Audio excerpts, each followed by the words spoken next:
Hello everyone, I'm Major Garrett. Welcome to a special Republican National Convention edition of America Decides from Fiserv Forum right here in downtown Milwaukee.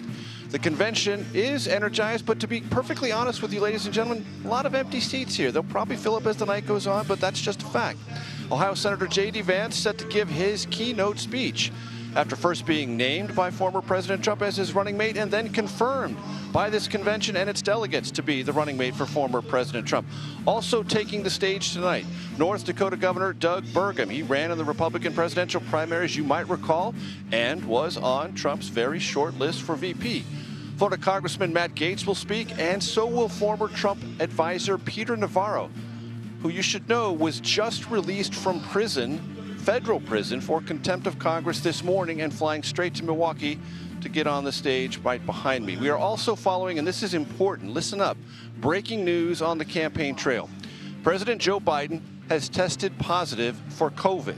This happened in Las Vegas, and that's where we find our Weijia Jiang, who's traveling with the president and has all the latest details. Weijia, please fill us in. Well, Major, we were inside this massive ballroom with several guests who were waiting to hear from President Biden, and he was running late, which is not unusual because he had other events. He had an interview scheduled right before this, and so we thought he was just running a little bit behind. But then the CEO of Unidos USA, the organization that was throwing this event, made the stunning announcement on the stage telling guests that President Biden was deeply sorry, but he was not going to make it tonight because he had just tested positive for COVID. He wanted to focus on his health and, of course, did not want to get anybody sick. Now, Major, this is before we heard anything from the White House. So the world learned about the president's testing positive in this very room. And then we got more details from the White House, including from President Biden's doctor, who said this afternoon he started feeling mild symptoms. He had a runny nose, he had a cough, and he just didn't feel well. And so he didn't have a fever, but he took a COVID test anyway and tested positive. He has already taken one dose of Paxlovid, which is used to treat COVID.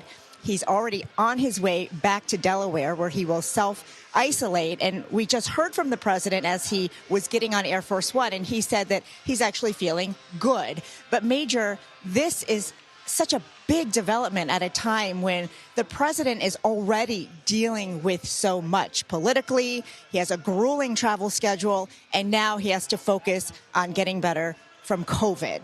And so the press secretary says he will continue to perform all of his duties, and we will get regular updates. But as of right now, he is heading back to the East Coast on Air Force One and resting. This is important medical news, but it can only be described as a part of a cascade of bad news, political, medical, and otherwise, for former President Trump. Weijia Jiang for us in Las Vegas. Thank you very much. I want to bring in our Caitlin Huey-Burns, who is with us on the podium position here at the Republican National Convention. Caitlin, your vantage point and your expectations for the evening.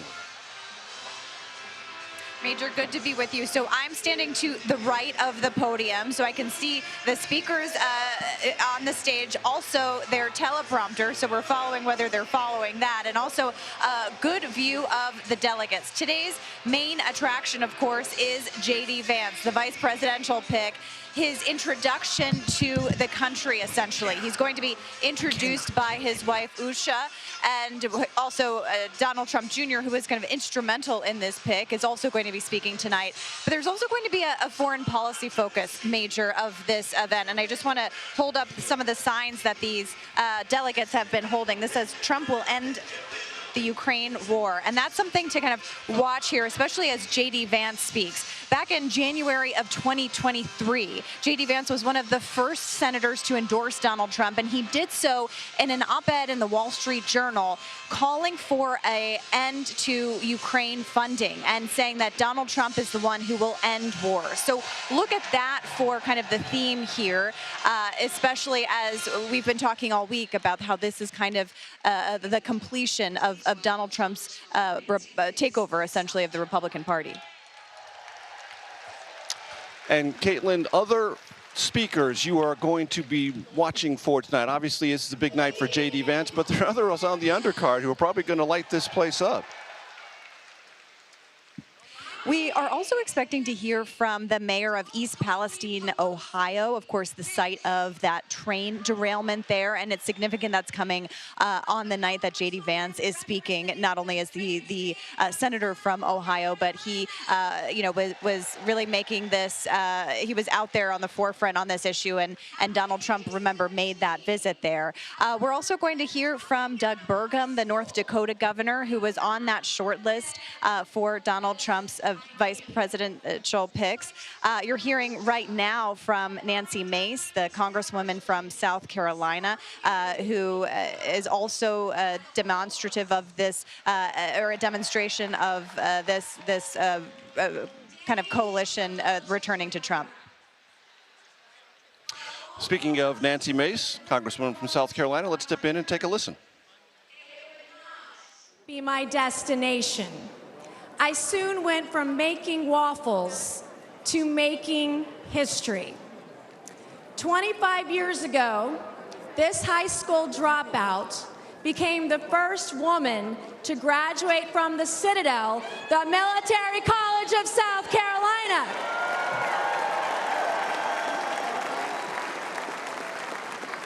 A college campus where we don't burn American flags, we salute them.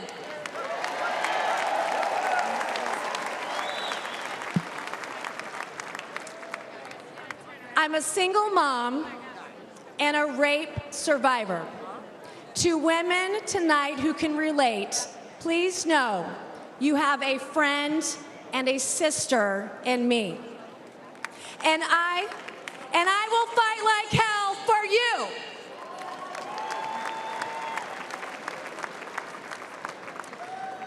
I'm the daughter of an Army Brigadier General and a school teacher. I've admired my dad's Distinguished Service Cross from Vietnam. I've endured the rigors of a Citadel education. And today I represent a district that includes Parris Island, where we make Marines.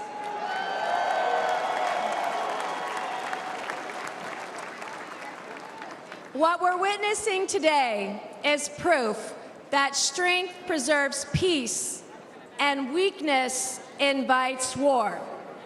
We can never project strength around the world when weakness stands in the White House.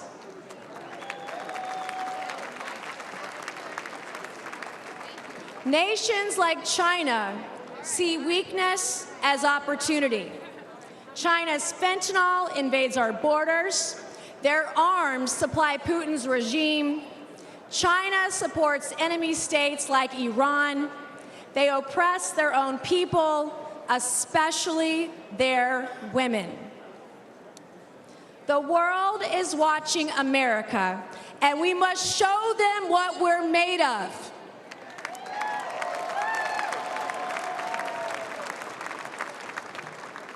And I know a strong leader when I see one. Donald Trump stood up to China before, and he will do it again.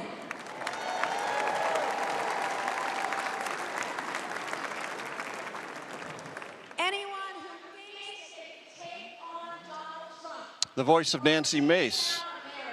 The voice of Nancy Mace, Congresswoman from South Carolina. I want to be joined here. I'm glad to be joined by Robert Costa. Robert, great to see you. Great to see you, Major. Night 3, J.D. Vance, Introduction to America. What should we watch for? I'm watching to see, can he make a message to America? He has made a message to the conservative base of the Republican Party for a long time. I've been stunned. Well, next, maybe not that surprised. How so many people here in this crowd know him already. He's a presence on conservative media, conservative podcasts, so he has this support among the base. Let me stop you right there, because that's a really important point that I think our audience needs to take on board. This delegate crowd has a media infrastructure that they rely on, that they trust, that is, if not outside the quote-unquote mainstream media, exists in a separate universe. And J.D. has been there for a good long while. So they feel like they not only know him, but have come to know him. So he's not a surprise or like, oh, who's JD? They know. And that's part of this party. That's part of the Trump reflection of this alternate media universe that JD is not only comfortable in, but has kind of used to his maximum political advantage. He is close to Donald Trump Jr. I think the real tell is if you follow Donald Trump Jr., the former president's son, on social media, you know Senator J.D. Vance. But if you're not following the Trump family and the Trump movement every day, you may not know Senator Vance. He was just elected in 2022. So does he talk about his hardscrabble roots in Southern Ohio? Does he talk about serving in the military, a Marine veteran? Does he project confidence about the working vote? And I just talked to Chris LaCivita, the top advisor to the Trump campaign, and he told me he's going to send Senator Vance constantly to Michigan, here in Wisconsin, Pennsylvania. It's going to be a Midwest tour for the Midwestern senator. And real quickly, Bob, on economics, do we expect J.D. Vance to lean either isolationist or protectionist? This is what I'm watching more than anything in the speech. It's a bit esoteric, but Senator Vance has been a big supporter of Lena Khan, the head of the FTC, who has been suing businesses for wanting to merge, big businesses. Does he talk about tech companies and trying to go after them? Does he talk about big business and taking a tough stand? He alarms a lot of people in the business community who see him as hostile to corporate America, not necessarily to small businesses, but to corporate America. Does he include that at all, or is it more just biography, Midwest, here we go? Robert Costa, thank you very Thanks, much, Major. as always. Ed O'Keefe is down on the convention floor. He will join us next with a preview of tonight's most important speeches. You are streaming America Decides.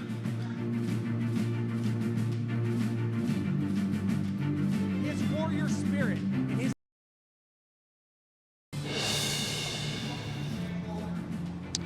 Welcome back to America Decides. We are live at the Republican National Convention right here in downtown Milwaukee. I want to check in on Capitol Hill because there was really some important news today. California Democratic Congressman, also Senate candidate Adam Schiff, you might remember, a prominent voice on the January 6th Select Committee. Well, Schiff today joined a growing number of House Democrats who were calling on President Biden to step aside and not be the nominee of the party in this election. Schiff said, and this is a direct quote, he has serious concerns about whether the president can defeat Donald Trump. To help us understand this, I want to bring in Nicole Killian, who joins us from Capitol Hill. Nicole, what's the latest? Well, Congressman Adam Schiff, as you said, becomes the latest Democrat to call on President Biden to withdraw from the 2024 presidential race. He says he has serious concerns about the president's ability to beat former President Donald Trump in November. And that is significant because, as you know, Schiff not only was an impeachment manager during the former president's first impeachment trial, but also served on the January 6th Select Committee as well, which investigated the former president's efforts to overturn the election results here on Capitol Hill. So a pretty notable comment from Schiff now is saying that he feels that the president should, in his words, pass the torch. And I'm told that, the congressman did give a heads up to the Biden campaign before making this announcement, which he first shared with the Los Angeles Times before we obtained that statement. But the Biden campaign, for its part, continues to point to the president's comments that he has insisted that he will stay in this race. They also point to a number of support that they have received from a variety of congressional Democrats. Of course, as we know, the president, before contracting COVID, was out in Nevada stumping and rallying with members of the Congressional Black Caucus, many of whom have expressed their support for the president. Also worth noting that Adam Schiff is very close to former House Speaker and now Speaker Emerita Nancy Pelosi. Keep that in mind, folks. Nicole Killian on Capitol Hill. Yeah, that's thanks right, so but very much. I want to get back to the Republican National Convention. No, thanks. We've got to move on. Ed O'Keefe now joins us from the convention floor. Ed, what are you seeing? What are you hearing? Major, good to be with you again. We're going to spend a good chunk of our night down here by Ohio, which, of course, is getting ready for a big night as their Senator J.D. Vance accepts the Republican vice presidential nomination. We're curious to see how they react to this pick and whether they've recruited any of the senator's other friends or associates to join them down here on the floor tonight. We are also awaiting an interesting speech from the guy who probably had more influence over this decision than anyone else, at least in the Trump orbit, and that is the former president's son, Don Jr., who's going to introduce Vance and his wife, Usha, to the country. Don Jr. making it clear to us earlier in the week when we spoke with him here on the floor of the convention that he likes the senator's youth, that he is sort of emblematic of where he hopes the MAGA movement can head now in the hands of a 39-year-old running mate, and just generally feels that he espouses what he believes the MAGA movement will continue to be once his father, if the Trump family gets its way at least, gets 4 more years in the White House. So beyond that, I think there's a lot of intrigue in what exactly he will discuss. How does he introduce himself not only to the party here in the convention, but to the country?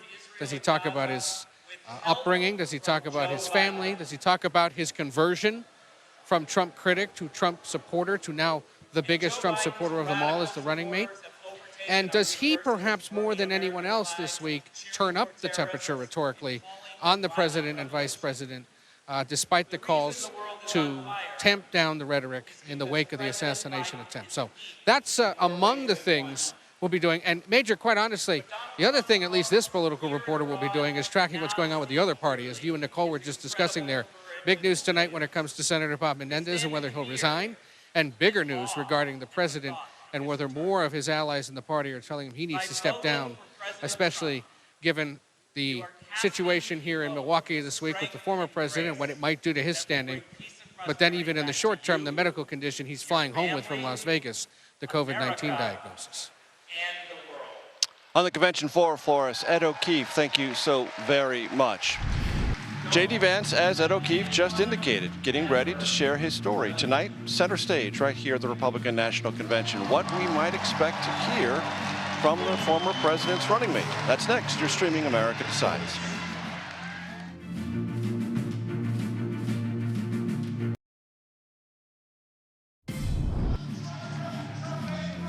Welcome back to America Decides and our continuing coverage of the Republican National Convention here in Milwaukee. It's day 3 of that convention. Hogan Gidley and Haima Moore join me now. Hogan formerly served as White House Deputy Press Secretary in the Trump administration. He and I remember that. Haima previously worked as a senior official within the Democratic National Committee. Haima, I want to start with you. I know we're here, it's a Republican story, but I want you to answer this question. Does the future of the Biden candidacy and path to the nomination for the Democratic Party look tonight as tenuous as it looks to a lot of people across the country? Hey, Major, thank you for having me on. Look, Joe Biden has been a fantastic president. He's been very strong. He's been a very strong candidate. He beat Donald Trump in 2020. But things are tough right now. And I think Joe Biden wants to have the space and the time to make a decision about his candidacy. But he's still a strong candidate. Space and time. The Biden campaign, as you know, Haima, keeps saying, we don't need any space, we don't need any time, we've already decided. And yet, other Democrats don't seem willing to accept that. Can you resolve that tension for us, if it's possible?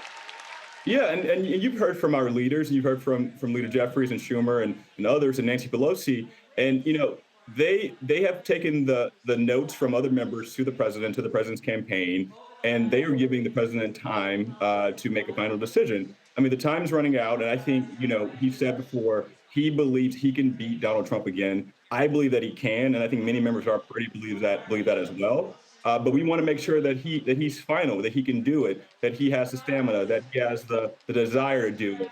And then once he makes that final decision, everyone's going to support him and fall in line. Haima, stay with us, please. I want to bring in Hogan Gidley. You heard that conversation, Hogan. What is your perspective on this constant Democratic conversation and what effect it has on the fundamentals of this campaign? Well, it seems as though Joe Biden has already made his decision. He said he's running. He says he's the nominee. What I'm finding interesting is the contrast. We've been to several of these events before, Major.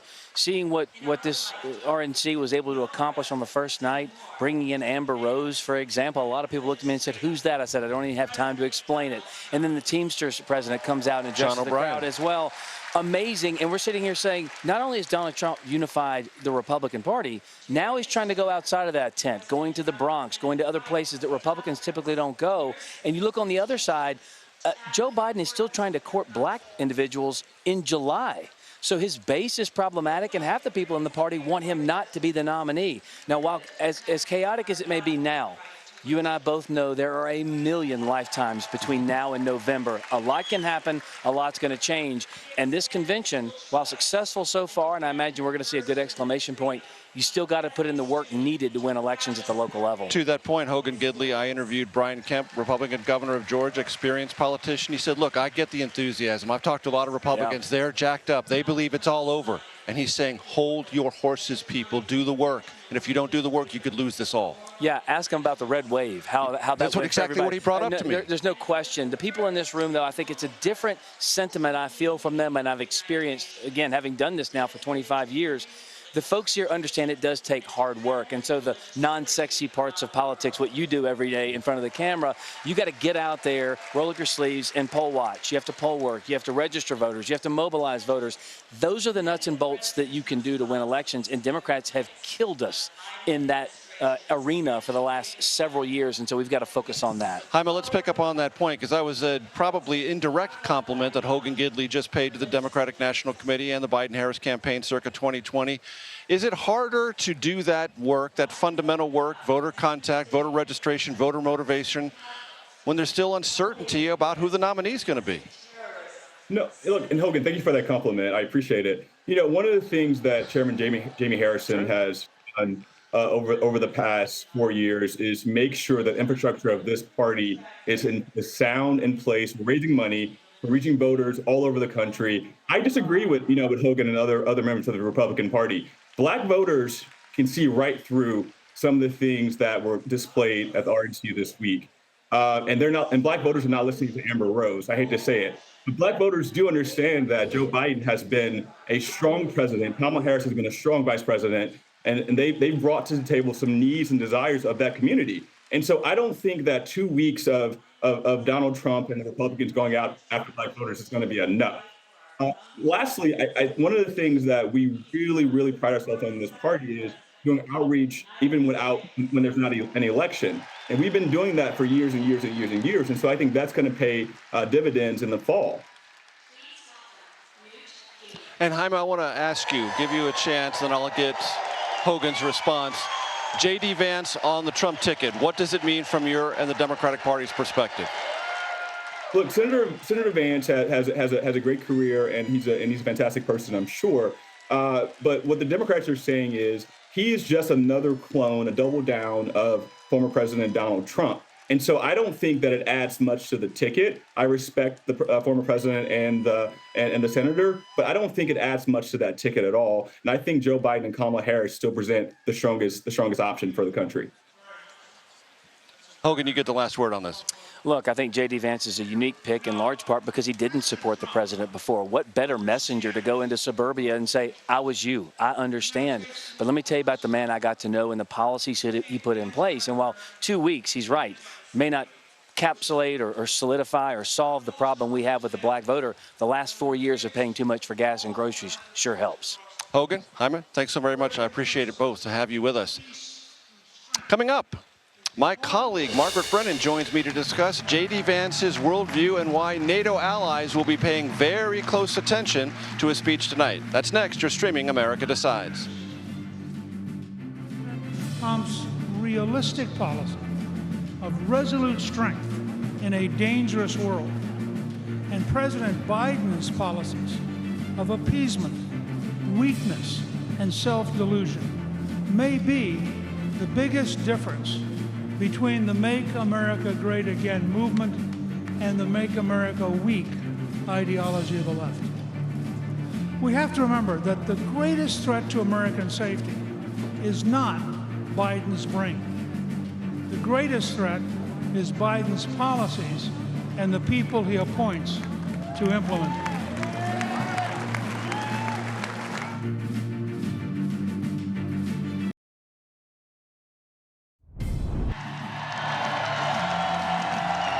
Welcome back to America Decides and our continuing coverage of the Republican National Convention. Tonight, the spotlight is on two big topics: foreign policy, national security. And in that conversation, let's be honest, there are questions still about Donald Trump and J.D. Vance, his running mate, and their statements that some have interpreted as admiration for authoritarian leaders around the country.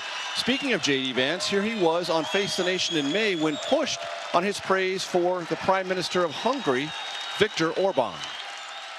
Well, look, I'm not endorsing every single thing that Viktor Orban has ever done. I don't know everything he's ever done. What I do think is on the university principle, the idea that taxpayers should have some influence in how their money is spent at these universities, it's a totally reasonable thing. And I do think that he's made some smart decisions there that we could learn from in the United States. CBS News Chief Foreign Affairs Correspondent and Face the Nation moderator Margaret Brennan joins me here. Margaret, foreign policy, national security, always fundamental in any presidential election, sometimes behind the economy, some distance, sometimes really close, but it's a big factor tonight. The indictment against Biden is that he's weak, and Trump is strong, and basically that's what people here want the country to know. Evaluate that contrast, strength versus alleged weakness. Well, it's interesting because one of the things that when we look at J.D. Vance and try to assess him, we have to look at things he's said because he hasn't really been in the Senate very long. 1.5 years. Exactly. Yeah. And he doesn't have a foreign policy worldview other than this very staunch opposition to aid to Ukraine. Not consistent, though, when you look at other U.S. allies, very much for aid to Israel.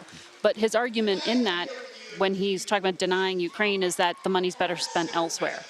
So it's not on the principle, right, of the conflict itself. And you have to look at some of the things he said and try to understand his worldview. The reason we played that clip there is because J.D. Vance was describing and praising some of the things that this leader of Hungary has done, including trying to take control of universities, put them under the control in a foundation run by his cronies. And it's something that J.D. Vance has praised. And it's something that the American conservative movement, that he is really representative of on the populist front, has said is the way things should go. And it's interesting because in this country, you've seen a version of that grow out of the Gaza war, the Israel-Hamas war, this argument that American colleges have gotten too liberal. They're soft. The young people are soft, and we have to fix this. And that's reflective of this echoing of what we're seeing in Europe with some of these right-wing leaders being, elected democratically, but showing these authoritarian tendencies. Viktor Orban has really reined in journalists, the judiciary system. He rewrote the Constitution. So we have to look at things like that and say, what does that indicate about what he wants to do if he's in office? Contrast that with a very, very traditional foreign policy, national security view of Joe Biden. Margaret, please let us pause for just a moment because at the podium, Peter Navarro, who arrived here this afternoon after being released from a federal prison for being held in contempt of Congress. Let's listen to Peter Navarro. Thing about the Constitution, they demanded that I break the law because they have no respect for it. I refused, and a Democrat majority in the House then voted to hold me in contempt. All right, what happened next? The next jackboot to drop was the executive branch. Another one of your favorite Democrats, Democrat Attorney General Merrick Garland. There's a winner. Him and Jack Smith indicted and prosecuted me for criminal contempt of Congress. Now, here's what's weird about it. It's something that Democrat prosecutors refused to do against one of their own, including two guys with blood on their hands, Eric Holder and Alejandro Mayorkas, the great border czar, right? They've actually gotten people killed. For decades, the Department of Injustice right now, the Department of Justice policy stated, hear me out on this, if Congress slaps a subpoena on a senior White House advisor like me, the advisor's duty is to politely tell them to go pound sand.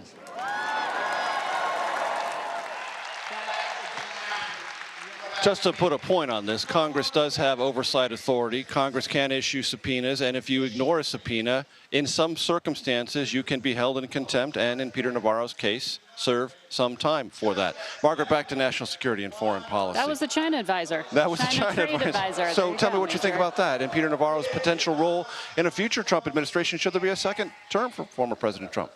Peter Navarro was universally opposed by anyone who had any experience working on Wall Street or working in economics. He was a PhD in economics, but really sort of defined most things around tariffs. And by the way, what are you hearing right now from J.D. Vance and Donald Trump? And a little bit of populism on the left as well, with Joe Biden adopting some specific tariffs targeted towards electric vehicles. But that was the solution for everything coming from that point of view. And once again, J.D. Vance, I've interviewed him and asked him about that. He said, wait, Donald Trump has said everything from a 10% to a 60% tariff. What is the point of view? And aren't you just going to make things more expensive because that is a tax for consumers? And he was just wholly dismissive, argued, look, the American heartland was destroyed in 4 years. It's not going to, in longer than 4 years, you can't rebuild it in 4 years. And so Donald Trump was only halfway through the job fixing it. And all these policies are going to somehow bring manufacturing jobs back to America that left America decades and decades ago. So it's a rebooted version of the Peter Navarro message. And very quickly, Margaret, on that question of tariffs, as you said, it's a tax on imports. They are passed on to consumers. And if inflation, which I've heard every night here, is a big concern, how do you factor that in? Right. I mean, the reason that President Biden adopted the tariffs on electric vehicles made in China is to discourage you from purchasing them and make it less financially, to destroy the argument that it would be a cheaper alternative to an American-made one, right?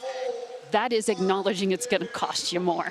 That is what a tariff does. That just is the basics of it. So what does a Vance-Trump administration do? We'll see. And if they get elected and put other advisors in there who push back on some of the policies like we saw in the first administration. Interesting to see it tonight if J.D. Vance mentions the word tariff. And if he does, how many times? Margaret Brennan, thank you so very much.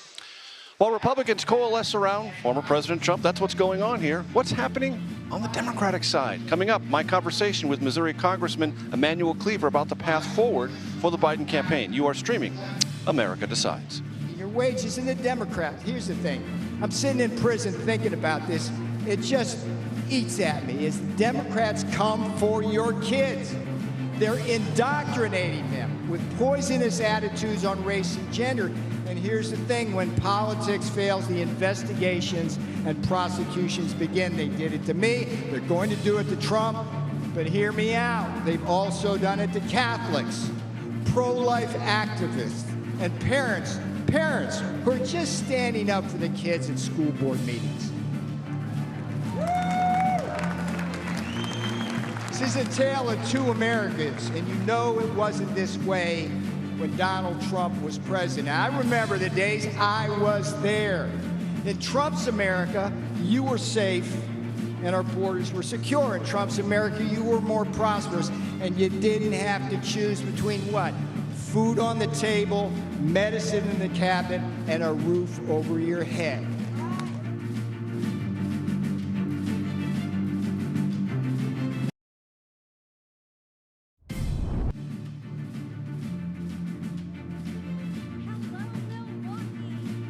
Welcome back to America Decides. Earlier, I spoke with Missouri Democratic Congressman Emanuel Cleaver about the Biden campaign's many troubles. Sir, there's been some pretty heavyweight news in Democratic circles today. First, Adam Schiff, a colleague of yours running for the United States Senate in California, currently a congressman representing district in California, today called on President Biden to step aside. Your reaction? Well, I have an enormous amount of respect for Representative Schiff. I'm, in fact, one of his big fans, and I've actually said that to him, as is members of my family.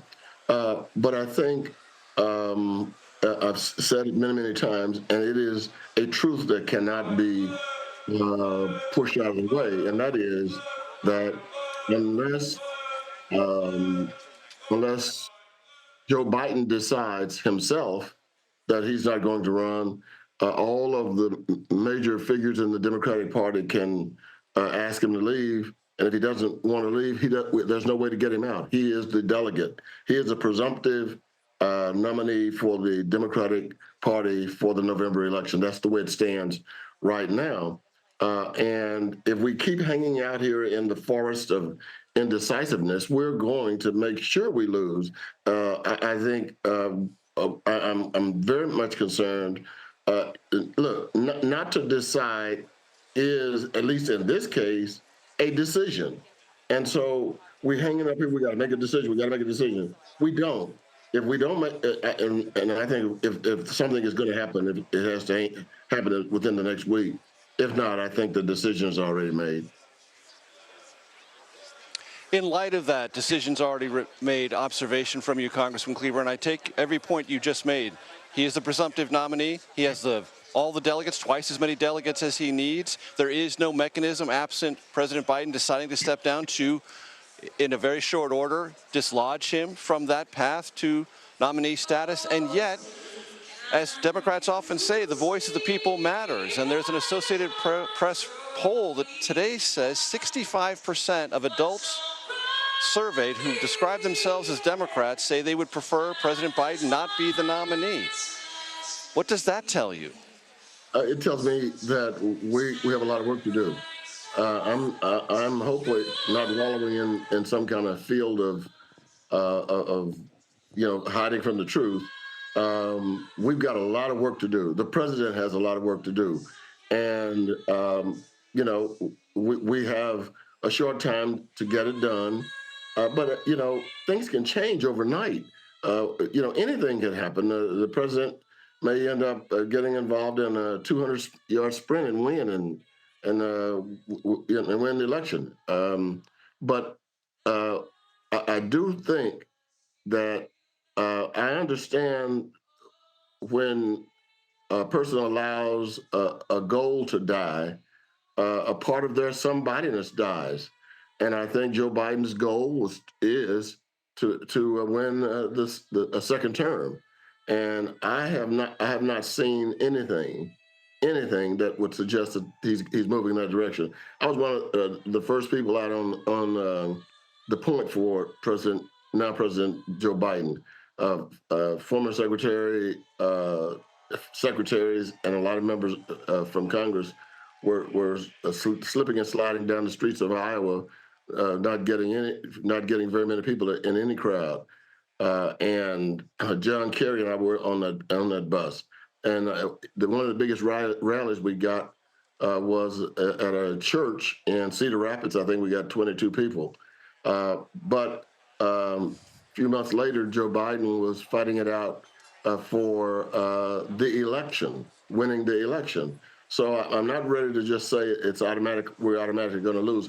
I am realistic enough to say that it does not look good. I'm not going to pretend that everything is great. It is not. And since you're from my home state, I've got to be straight with you. Understood. Based on what you've seen in the first 2 days of this Republican convention, do you find issues or points of contrast that can or should be a springboard for President Biden? Oh, my goodness, yes. I think all of the talk that is going on about the news media lying on President Trump, I keep hoping somebody will say to people who make that comment or issue that statement to start naming the things that the media lied about. I'm at a loss, and I think probably millions of Americans would love to know what the media is lying about, and because that could change people's mind, and Trump's numbers may go up if they say, well, he never said that that people coming across the border were vermin. They could say they could really put a great campaign together saying that the news media is in cahoots with the Democrats, and those of us who've been around know that the news media, unfortunately for us, sometimes is not in anybody's pocket, and that's just one of the things. I mean, those 28 lies are still 28 lies, and calling it the truth is not going to change the fact that it is still a lie. And Congressman Cleaver, right before I let you go, I would say, if you would be so kind to let me summarize your comments to us today, to fellow Democrats: stop pushing the panic button. It's not working. Is that a fair summary? That's almost a direct quote. Because there's no panic button big enough to deal with this situation. And the more panic that you convey as a party to the public, the worse it's going to turn out, if I hear you correctly. Yes, we're out beating up on a person who is going to be our nominee.